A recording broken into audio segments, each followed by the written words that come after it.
Committee report on 287. And Madam Chair, the Senate's position is in Senate Bill, the portion on Senate Bill 352 on page 3, removing the word guidance in line 17. Representative Epley. Thank you, Madam Chair. It's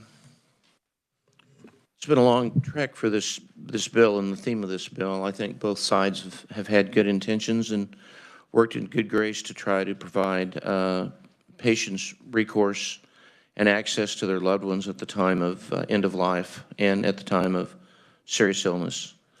And I think this bill certainly goes a long way towards that. I think we've, in good faith, worked with the stakeholders involved with this, and I think we've come a long ways. I think we have been hung up on deleting the word guidance because I think depending on how you want to interpret this, and it is subject to interpretation, it is a legally binding term that provides a framework and a framework of rules and regulations. And by deleting the word guidance, which is something that CMS does provide a framework of rules and regulations in guidance that can be interpreted binding legally, I think it does weaken this very much towards the facilities that we're trying to protect in this bill.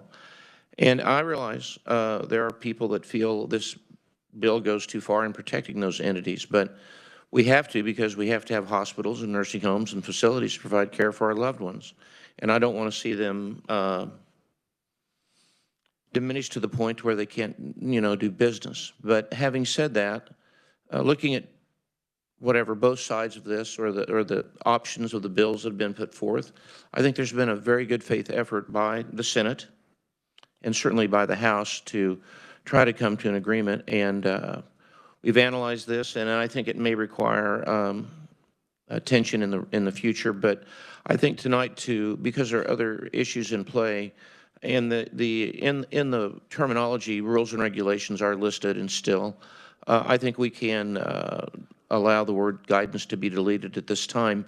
But I do have a great deal of concern about the legal framework that it will be deleted and will potentially provide some recourse towards those entities that we've tried so hard to protect in the terminology of this bill.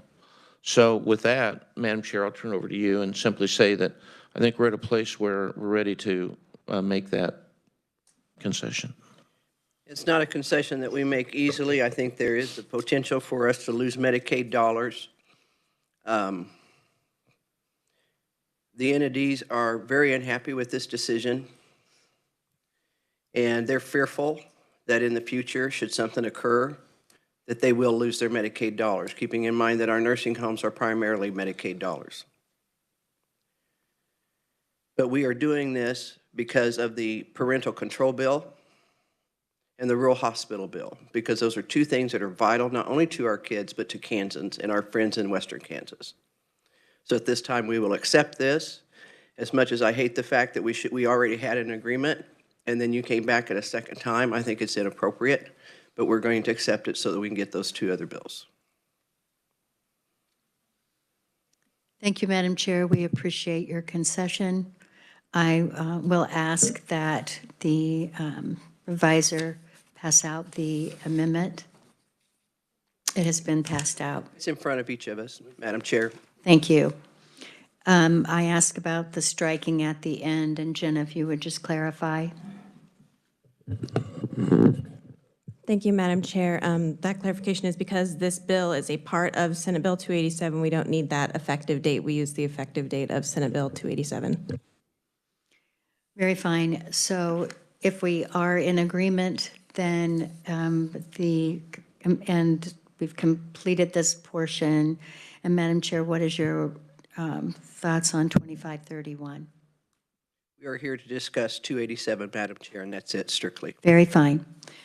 All right, then we will conclude this conference committee, and we will then at some point be getting signatures. Madam Chair, if you would just stay for 30 seconds, we're prepared to get signatures now. All right, thank you.